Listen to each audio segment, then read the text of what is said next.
తాకట్లో ఉన్న మీ బంగారం ఈ రోజు ఎంత ధర చేస్తుందో కొమ్మూరి గోల్డ్ వాళ్ళకి కాల్ చేసి ఫ్రీ గోల్డ్ కాస్ట్ చెక్ చేసి చెప్తారు. సో మీరు అన్నట్లుగా మీరు చాలా క్లీన్ పొలిటీషియన్ కదా, చాలా క్లీన్ పొలిటీషియన్. అల్టిమేట్ ఏంది, చాలా క్లీన్ పొలిటీషియన్, ప్రజల తీర్పే కదా. చాలా క్లీన్ పొలిటీషియన్. ఓకే, 100%. సో మరి ఇప్పుడు తెలంగాణ వచ్చిన తర్వాత మొదటి ముఖ్యమంత్రి, ఉప ముఖ్యమంత్రి జీవితంలో మర్చిపోలేం ఎవరైనా కానీ.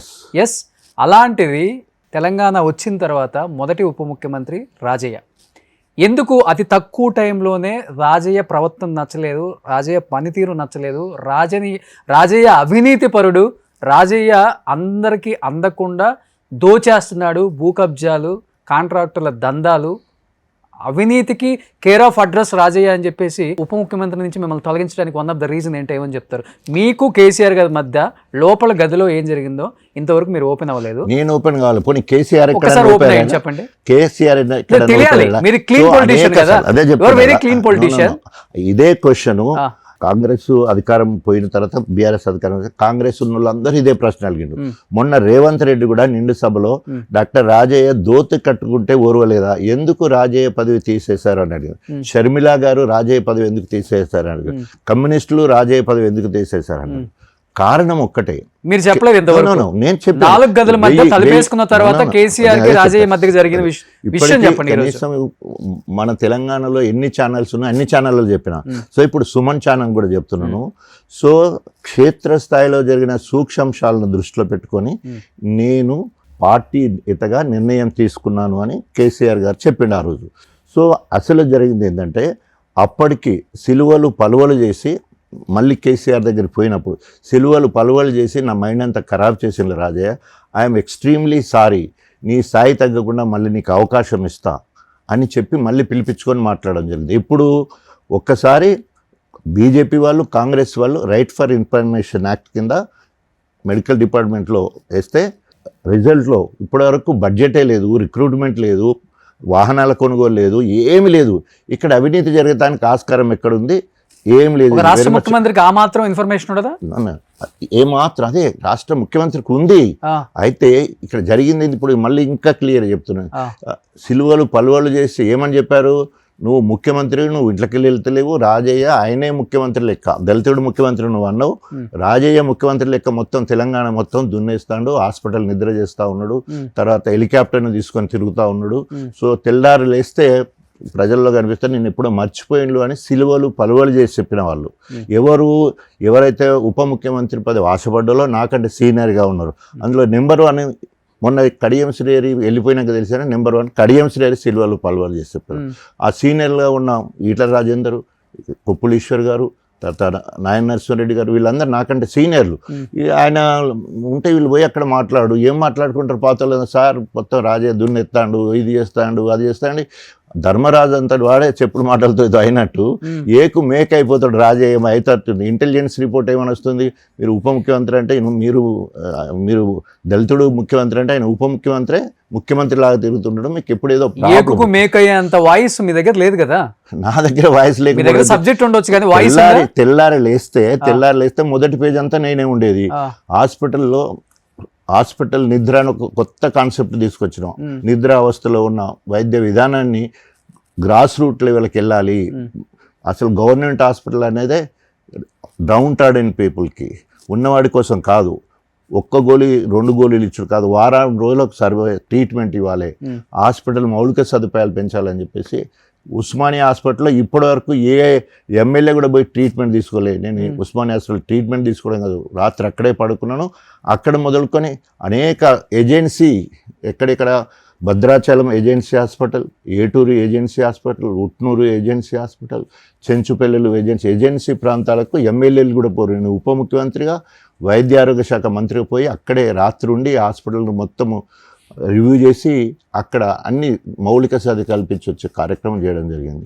సో అదేవిధంగా హెల్త్ యూనివర్సిటీ కావాలని మొత్తం నేను వరంగల్ స్టూడెంట్ని కాబట్టి కాకతీయ మెడికల్ కాలేజ్ స్టూడెంట్, నా మీద బాగా ప్రెషర్ ఉండేది.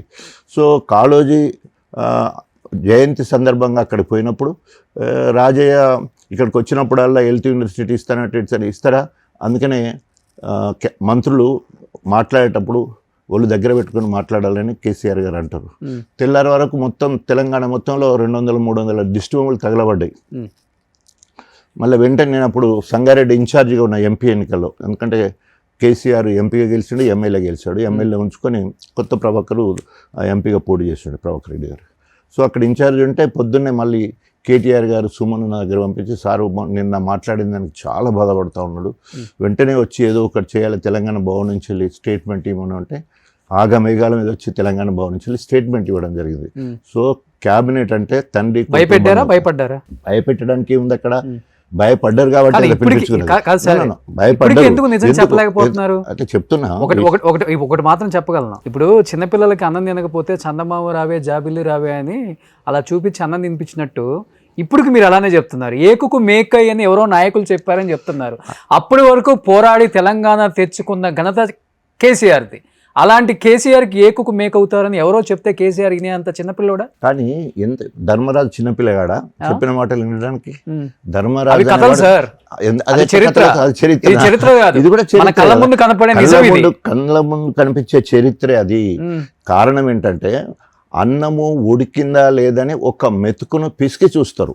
అంటే ఈ ప్రభుత్వము పారదర్శకంగా నడుస్తుందా లేదని చూడడానికి అన్నంలో ఒక మెతుకును పిసికి చూస్తారు.